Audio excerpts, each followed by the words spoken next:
NXT was on the air August the 1st. How you guys doing? This is your erstwhile host, MagMongoSlade. Talk about 3 count commentaries. Let's get into this show. Not much in the way of news and notes tonight, but we do have ourselves an investigation. We're going to try to figure out what the hell burn the ships actually means. We're going to try to go and figure this out.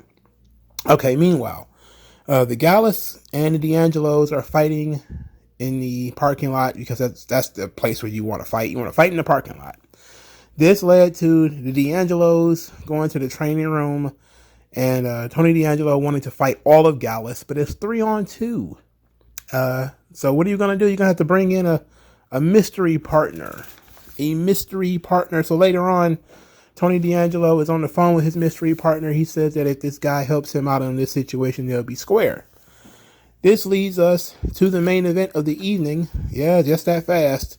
Tony D'Angelo and Stax teams up with Santos Escobar, one of their mortal enemies, versus Gallus. And they actually win the match. Fine. I think, and I'm not going to, I know it's coming across as being very negative, but Santos Escobar, not a huge surprise, if we're being honest. You built him up throughout the night, so they did bring some anticipation. But when it's Santos Escobar, you're like, oh, okay. You know, it's not terrible. It's not a horrible idea. Could have done better, but it wasn't the worst. You knew it had to be somebody that was going to be involved with Tony D'Angelo's story. And, you know, he's been getting a nice little rub on the main roster so far, so this works out. But ultimately, I was kind of like, ow. Especially for the main event. If it had been like the co-main event or like the 4th match or something, it might have been fine. But as the main event of the evening, a little disappointed. Just a little bit. But Gallus loses again. Who cares? First match on the show, JC Jane versus Lyra Valkyria.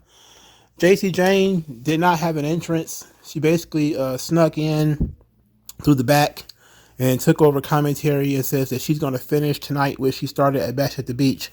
Then she sneak attacked Lyra Valkyria during her entrance. They had an okay match. Again, still a fan of JC Jane. Lyra Valkyria, personality. That's what she's missing. The girl can wrestle. She's got a good in-ring style and everything. But personality, you know, character, something that jumps off the page and gets your attention. She needs that in the worst way. She wins the match with a roundhouse kick and a big splash from the top rope. A lot of people using splashes from the top rope. A lot of people doing that now. I'm okay with this. I knew JC Jane wasn't going to win, so it was all right. Trick and Mello, they're backstage and they're talking. And I love this. This was the first thing that I really was like, yes, throughout the entire night. So Trick Williams says that Ilya Dragunov was Carmelo Hayes' greatest challenge. Then Mello apologized for Trick Williams catching Torpedo Moscow on Sunday. And Trick Williams was like, no, it's cool. It's all right. But, you know, he meant what he said last week, that he's got to start doing this for him. He got to start fighting for himself. And then Carmelo Hayes was like, I don't know what you mean. He was like, look, I'm not a sidekick. You know, and Mello was like, I didn't say you were a sidekick. He's like, you don't say that, but they think that. Talking about the people, us, the good people watching on TV. And he said he's got to slay this mad dragon for himself. And it's not a breakup, but he's got to be his own man. He's got to go his own way. And I'm telling you, I damn near stood up and started clapping. How creative to basically just have 2 guys sit down and talk it out first. I know a lot of people saw that Trick Williams is going to bash Carmelo Hayes' head in. It still might happen as he's on the path of doing things himself, especially since he said that Carmelo Hayes is the champion while he's not. And it's about time for him to go get something for himself. It still might happen that Trick Williams might turn on Carmelo Hayes. But I like this. I like that they sat down and they talked it out. And basically, Trick Williams had made up his mind. I got to do this. This needs to be done. You know, I got to go establish myself. I got to go and make the most of this. And Carmelo's just going to support him. Like, yo, I always have your back. You know, if you need me, knock. You know, it is what it is. I like that. That was fantastic. At the very end of the show, it's sort of the Marvel post-show scene. We got Ilya Dragunov with the red eyes wearing a suit. I mean, just fantastic new look for him. And he says he's not done with Trick Williams, that Retribution begins next week and he will not stop until Trick Williams is completely terminated. And I was like, oh boy. It's crazy that Trick Williams is like a full 2 feet higher, taller than Dragunov, but yet Dragunov feels like the final boss in this situation. Due to, how the character has been portrayed for so long. So this is all very good. I liked all of this. This is good stuff. Dominic Mysterio, he comes out. He's with Rhea Ripley. This is fine. Dominic talks about winning the match on Sunday. Rhea Ripley says that Dominic is more of a man than Wesley, more of a man than Mustafa Ali. And then Dominic says that he is the greatest luchador ever. Just brings out Dragon Lee, who cuts a promo in English, and it's actually not terrible, believe it or not. It ain't great, but it ain't terrible. He says that he's not going to let Dominic disrespect the WWE Universe or his heritage anymore. That he doesn't believe that Dominic is the greatest. The people don't believe Dominic is the greatest, and even Dominic doesn't believe he's the greatest. The greatest is Rey Mysterio. Then he says that he says something about Rhea Ripley having Dominic's cojones in her purse, to which Rhea Ripley said that those cojones are bigger than him. Then he said, okay, well, prove it to me next week with the title on the line. So Dominic accepted. Rhea said she would be in Dominic's corner, and then Dragon Lee said he will also be coming, but he will not be coming alone. And Rey Mysterio will be in his corner. This is all tremendous as well. I know there's a lot of really tight ass Lucha Libre fans screaming about El Santo and Blue Demon and all these guys, Mil Mascaras. How could you? Why do these Americans keep saying it's Rey Mysterio? It's clearly Mil Mascaras or El Santo or Blue Demon. It's clearly somebody else. It ain't Rey. It's like, look, just chill. Sit down. Go have a seat. They saying that John Cena is the greatest of all time on this WWE television. You can't take everything they say on this TV seriously. All right, please don't do that. You're only gonna make yourself look dumb if you do that. Don't take them seriously. 99% of the people watching this show only know Rey Mysterio. They have no idea who El Santo is. El Santo's been dead longer than most of these people have been alive. All right. I'm 40. El Santo, I believe, died before I was even born. All right. So, or if he was still alive, he was very old. All right. Mil Mascaras is still alive, though. So, I guess there's no excuse. But still, some of these people are very, very old. And their prime and their heyday would have been 30 years ago or something like that. People would not have. They don't identify Lucha Libre with Mil Mascaras or Blue Demon or El Santo like somebody born in Mexico would. They're usually American wrestling fans. They're going to identify Lucha Libre with like Eddie Guerrero and Rey Mysterio. And that's just kind of how it is. So, too bad for you. But to talk about Lucha, the heritage and everything, obviously Dragon Lee is going to have to get better at cutting promos. But this wasn't terrible, and him challenging Dominic with Rey in the corner, this is going to be fun. I always said that Rey should be proud of Dominic, but it seems like they're just going to continue with the Rey is mad at Dominic thing, which is fine. That's cool too, because it took Rey a while to get here, so yeah, he should still be boiling over this whole Dominic Mysterio thing. The question now becomes, do you put the belt on Dragon Lee? Dominic doesn't really need it. Like, it was cool for him to have it and to defend it and all this stuff. But does Dominic really need to be the champion for like a long period of time? And if he's not going to drop it to like Dragon Lee, who is he going to drop it to? I'm saying he should drop it to Dragon Lee. I'm just saying. But then again, I've been biased towards Dragon Lee since he came in. And I've been bitching about him losing all the time. I certainly don't want him to lose with Rey Mysterio there. It's going to have a ton of people watching it because they want to know what's going to happen between Rey and Rhea. And it's going to be, of course, so a little bit of sizzle remaining from SummerSlam. So it should be a really fun main event.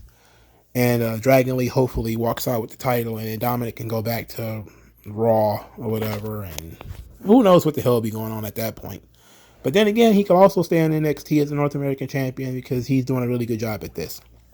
Okay, so later, Dominic and Rhea are leaving when they get approached by Axiom. And because Dominic apparently is racist against other Mexicans, even though Axiom is not Mexican, he's Spanish.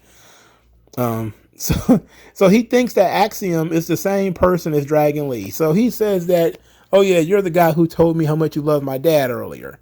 And then Axiom was like, no, that wasn't me. And that was Dragon Lee. He's like, so who the hell are you? so,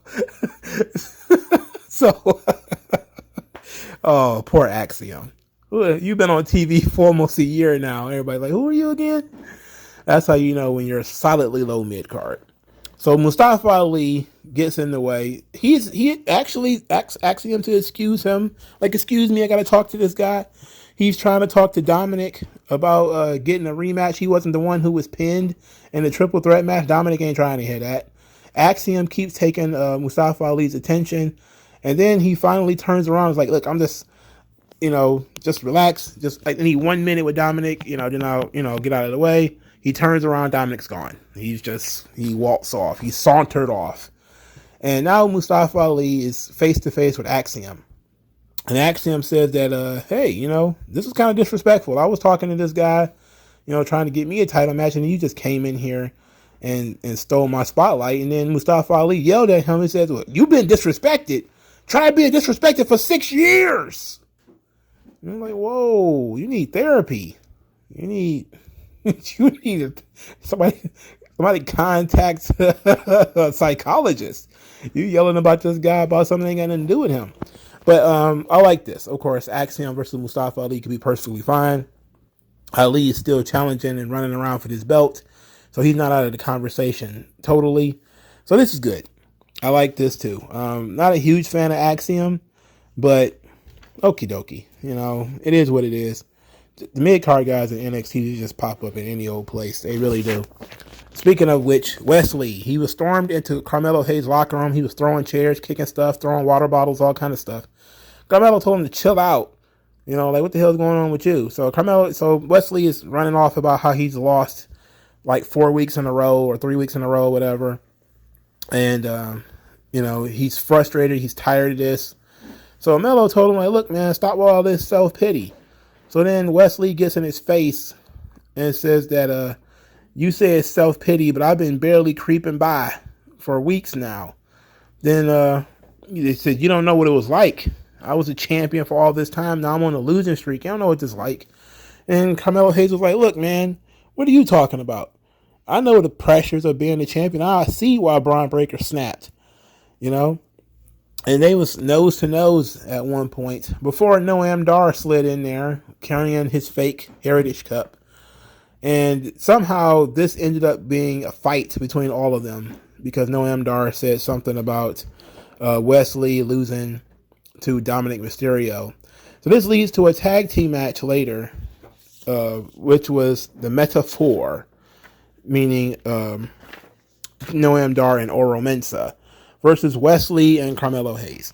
So throughout the match, they're telling the story of Wesley being extremely frustrated and upset.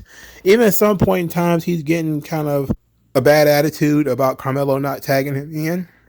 And there was also some, minor issues there. And anyway, the finish, Oro Mensah pins Wesley. But how we got there was a little confusing. So how did we get there? Everybody's brawling in the ring, where Wesley pushes Noam Dar for some odd reason. He shoved him. And in doing so, when Wesley went for the cardiac kick, he ended up hitting Carmelo Hayes in the head. So Carmelo Hayes is down. Wesley was like, oh no, what did I do? And then he gets hit with a finish and pinned. He gets hit with a Nova Rolla. So it was actually Noam Dar who got the pin. So Metaphor wins. And Wesley, again, looks dumb. So after the match, Wesley gets in Carmelo Hayes' face. Like, where the hell were you? What are you doing? And Carmelo Hayes tells him to chill, like he's tripping, like he's on some bullshit, So they apparently starting some heel turn for Wesley. He's showing a lot more passion, a lot more human emotion. He's actually angry about losing. He's not taking it all in stride. He's frustrated. He's off his game. This makes sense. This works. Plus he's losing a lot, and I don't like Wesley. So maybe this will work out for him. It's interesting that they're seemingly foreshadowing a heel turn for him, just as his homeboys turned heel in Impact. His friends just turned heel in Impact like a couple of weeks ago, so now he's about to turn heel too. So this is fine. Wesley and Carmelo Hayes. I thought that they were just going to out and out turn Wesley heel and have him attack Carmelo Hayes from behind, especially since it was the fourth match on the show. And Carmelo Hayes is the champion. He should have been in the main event. If we're being honest, he should have been in the main event. Wesley, I thought was just going to attack him, and this match wasn't really going to happen. But they actually went out there and worked this match, which is bizarre. Utterly bizarre. But they did it. All right, the next match was totally meh. Eddie Thorpe versus Dijak. Dijak wins. The less said about this, the better. I don't care about either one of these guys.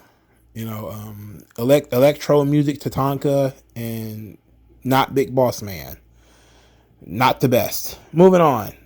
Thea Hale is backstage. She's very disappointed. Very, very disappointed. Her body language is very surly. She's not herself. She says that she gave it everything she had. She left it all in the ring. And she didn't give up. She promises that she didn't give up. She didn't want to give up. And Andre Chase says, of course you didn't give up. We know that. I had to throw in the towel to help you. To which she said, no, you didn't. You didn't have to throw in the towel. So Baron Corbin saunters in and he starts to bully Chase University.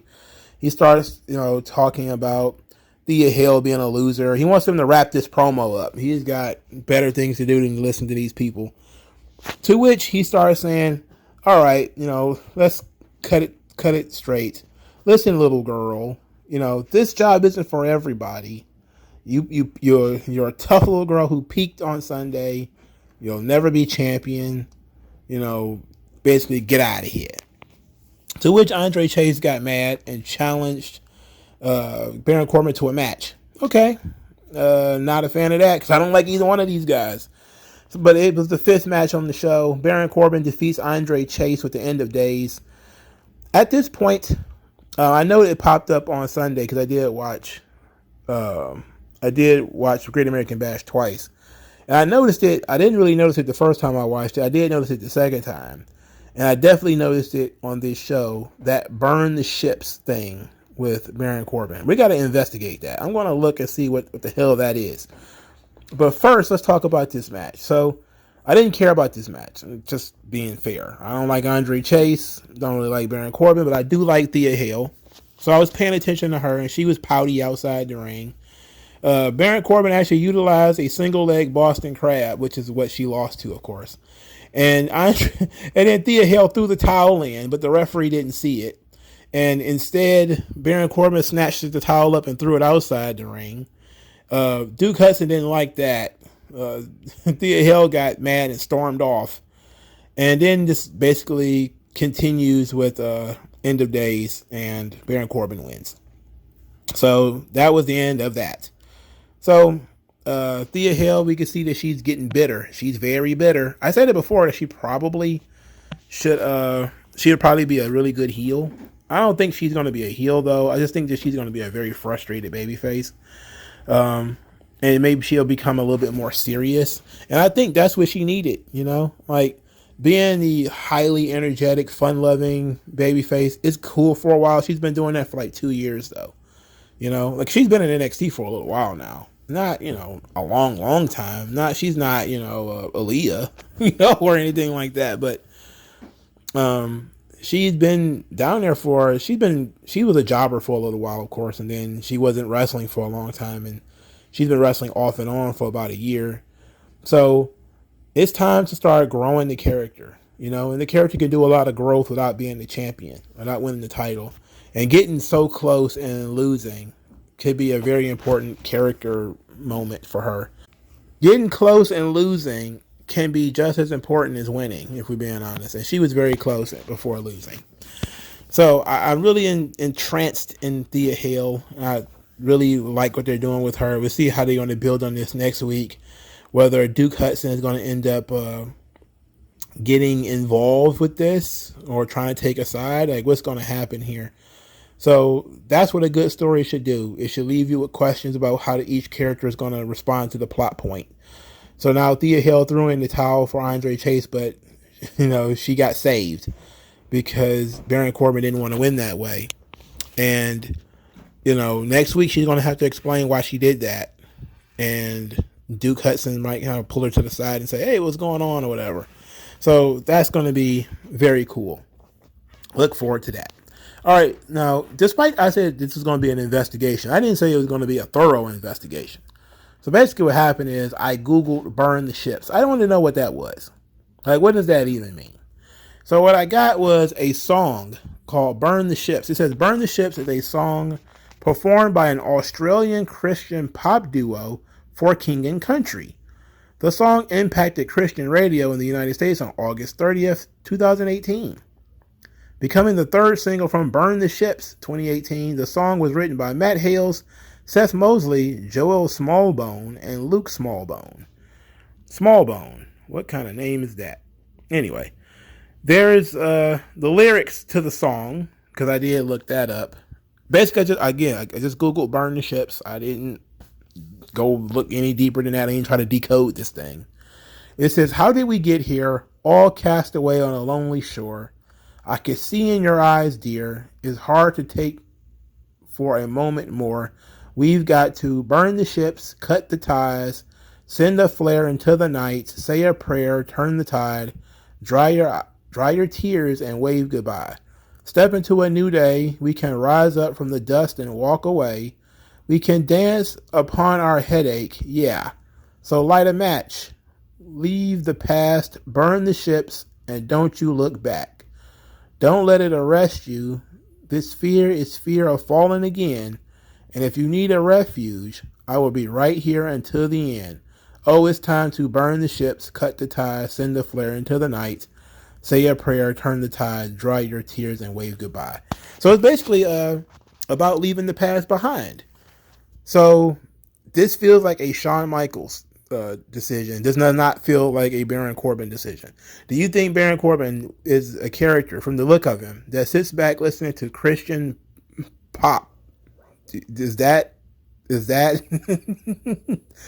well, all the tattoos and everything, he's all of a sudden now, Christian pop and Kirk Franklin and all this kind of stuff?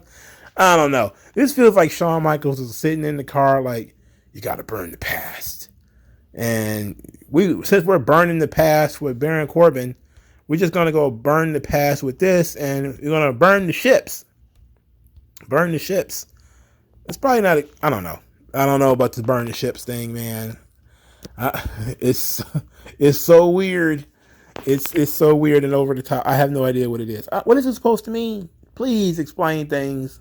If you're going to give people taglines and stuff, make it make sense.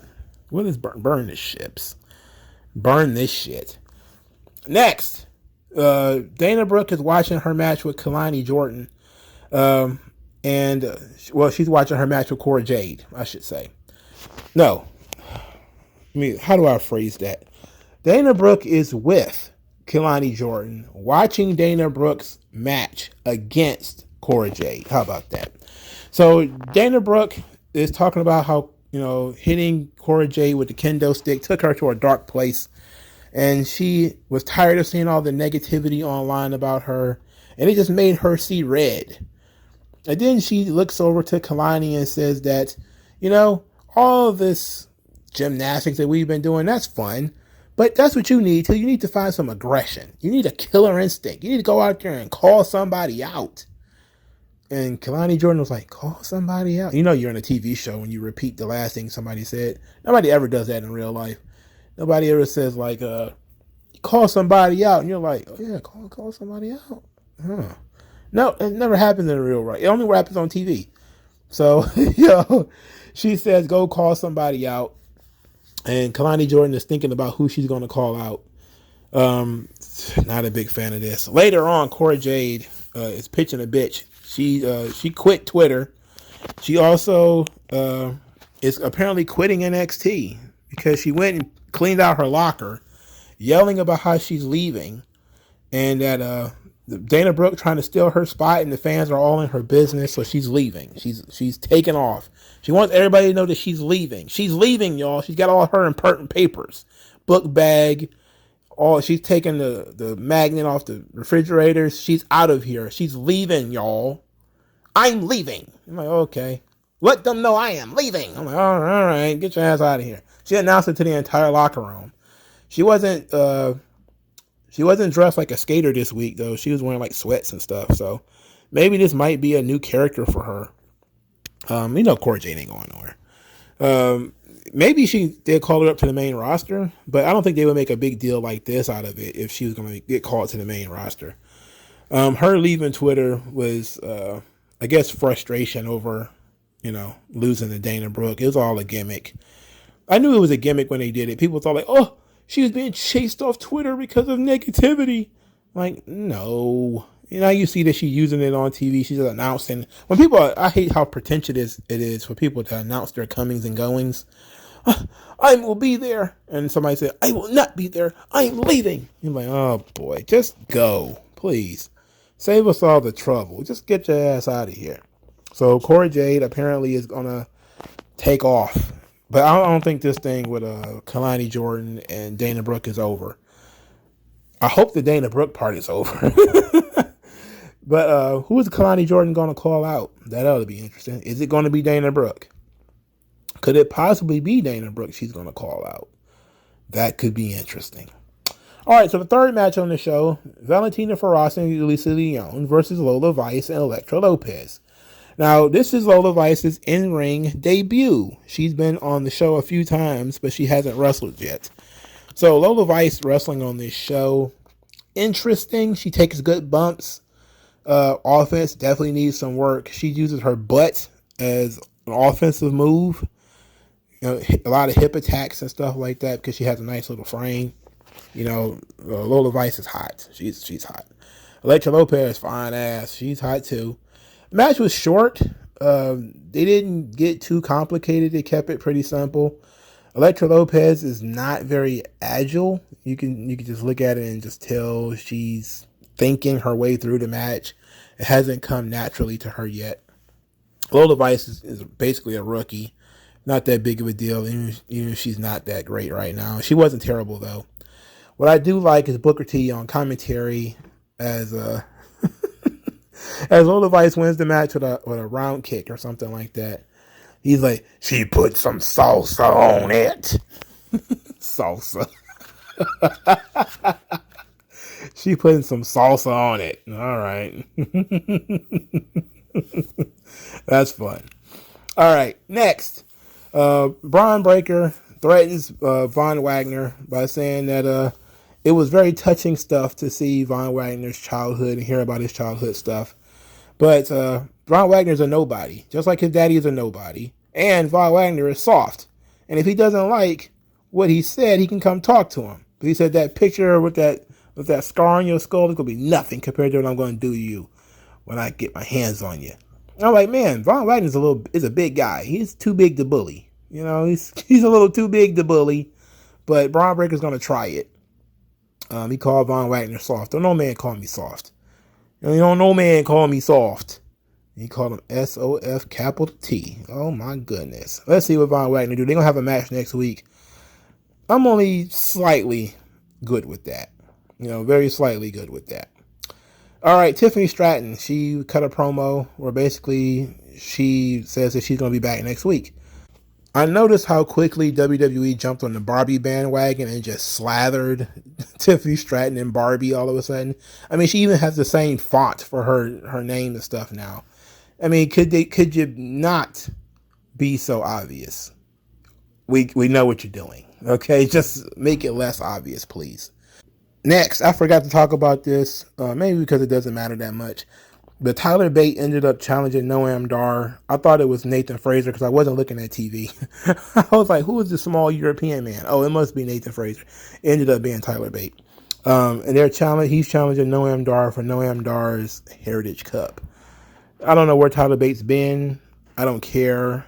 He should have turned heel weeks ago. They haven't done it yet. They're cowards. Shawn Michaels, you won't turn Tyler Bates heel. You're a coward. Turn him heel, you're a coward. All right, moving on. What else we got left? I think that's it, right? Oh no, Schism. All right, so Schism had their interrogation where they're trying to figure out who the two guys were that attacked the dyad. They made everybody take off their masks, and the masked man number 3 was Ike Manjiro, who I haven't seen in forever, and it legitimately made me laugh because the dyad is very serious about this, and they're very angry at this guy for crashing this thing. They're like, "You're not even in the Schism. Nobody likes you. Get out of here." So they end up taking everybody's mask off, only to find out that none of these people are the Creed brothers. They even beat up 2 guys and roughed them up, and it still weren't the Creed brothers. So then we get the Creed brothers on the screen. They're in front of a green screen talking about all their travels, and they're definitely totally not in Orlando with their fake tans and the sunscreen on the nose. And then they say that you guys sent us away. We're not in Orlando, and thank them for the vacation. So as after the Creeds mocked them, Schism was pretty upset, and Joe Gacy decided, he's going to tell all of his followers to bring the Creed brothers to him. So he should have put a hit out on them. That would have been nice. If he put like a bounty on their head or something, that would have been fun. I love bounties in wrestling. It's a really good idea. I love the idea of somebody getting Nasty Kerrigan in like the NXT parking lot. That rules. They also did a vignette for Roxanne Perez, but it was not important. All right, so NXT was solid. I really like what they're doing with Wesley. Santos Escobar was a bit of a letdown. Carmelo Hayes and Trick Williams, I love what they're doing there. Gallus off the rails. The metaphor stuff, Oro Mensah has impressed some people, with how good he is, but he's okay. I'm more of a character or personality kind of guy. He's not on my radar yet. I guess as an athlete, he's fine though. So looking forward to Dragon Lee and Dominic Mysterio next week. Braun Breaker and Von Wagner should be fun too. So this was a solid episode of NXT, not the best. There's definitely been episodes, in the last month or so that have done well. But this one was okay too. But what do you guys think? Like, share, subscribe. Thanks everybody for your time. I'll talk to you guys later. Peace out.